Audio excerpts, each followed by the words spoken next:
This channel does not promote any violent, harmful, or illegal activities. All content provided by this channel is meant for an educational purpose only. সাধারণত সারা বছর প্রয়াগরাজে 140টি train চলাচল করে, কিন্তু এই বছর সেখানে প্রায় 1300 ট্রেন চালাতে চলেছে ভারতীয় রেল। কেন জানেন? জানুয়ারি মাসের 13 তারিখ থেকে 26শে ফেব্রুয়ারি পর্যন্ত চলবে 2025 সালের মহাকুম্ভ মেলা। উত্তরপ্রদেশের প্রয়াগরাজে প্রতি বছর ভিড় জমান কোটি কোটি দেশ বিদেশের ভক্ত। এবার তাদের জন্য বিশেষ ট্রেনের ব্যবস্থা করল রেল। রেল কর্তৃপক্ষের পক্ষ থেকে জানানো হয়েছে, প্রয়াগরাজে এমনি সময় 140টি ট্রেন চলাচল করে। তবে কুম্ভ মেলায় 6টি প্রধান উৎসবের সময় রেল দফতরের পক্ষ থেকে 1225টি বিশেষ ট্রেন চালানোর ঘোষণা করা হয়েছে। প্রয়াগরাজে স্নান করার পর যারা অযোধ্যা ও কাশী ভ্রমণ করতে চান, তাদের সুবিধার জন্য প্রয়াগরাজ, প্রয়াগ, অযোধ্যা, বারাণসী এবং রামবাগের মতো প্রধান স্টেশনগুলিতে এই ট্রেন থামানোর পরিকল্পনা করেছে রেল বিভাগ। চিত্রকূট দর্শন করতে যাওয়া যাত্রীদের জন্য ঝাঁসি, বান্দা, চিত্রকূট, মানিকপুর, প্রয়াগরাজ, ফতেহপুর, গোবিন্দপুর, ওরায়লকতে নতুন গ্রিন রেল পরিষেবা বা চক্র রেল পরিষেবার পরিকল্পনা করা হয়েছে।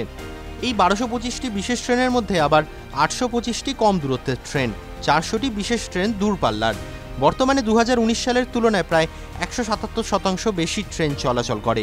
2019 সালে 573টি ট্রেন কম দূরত্বের ট্রেন এবং 161টি দূরপাল্লার ট্রেন ছিল বলে খবর রেল সূত্রের। কুম্ভমেলা আগত যাত্রীদের সাহায্যের জন্য রেল দফতর একটি টোল ফ্রি হেল্প নম্বর চালু করতে চলেছে। তা হল 1800-4199-139। এছাড়াও রেলের তরফে ভক্তদের সুবিধার জন্য কুম্ভ 2025 মোবাইল অ্যাপকে আরও উন্নত করার উদ্যোগ নেওয়া হয়েছে। অ্যাপটিতে এই বছর থেকে 24x7 কল সেন্টার সাপোর্ট পাওয়া যাবে। রেল সূত্রে খবর, এই বিশেষ পরিষেবা দেওয়ার জন্য 973.62 কোটি টাকার খরচ হবে বলে জানা গিয়েছে। যাত্রী সুবিধার উন্নয়নের জন্য 494.90 কোটি টাকা এবং সড়ক ওভারব্রিজ ও আন্ডারপাস ব্রিজ নির্মাণের জন্য 438.72 কোটি টাকা বরাদ্দ করা হয়েছে। নতুন স্টেশন ভবন, সিসিটিভি ব্যবস্থা সহ যাত্রীদের জন্য অন্যান্য নানা সুবিধা প্রদান নিয়েও কাজ চলছে। প্রয়াগরাজ জাংশনে 4000 যাত্রীদের থাকার জন্য অতিরিক্ত প্যাসেঞ্জার এনক্লোজার স্থাপন করা হবে। ইতিমধ্যেই স্টেশনে এমন 4টি এনক্লোজার উপলব্ধ রয়েছে। সব স্টেশন এবং কুম্ভমেলা অনুষ্ঠিত হওয়ার এলাকা মিলিয়ে মোট 542টি টিকিট কাউন্টার তৈরি করা হবে। এই কাউন্টারগুলি প্রত্যেকদিন 9.76 লক্ষ টিকিট বিতরণে সক্ষম বলে জানিয়েছেন কর্মকর্তারা।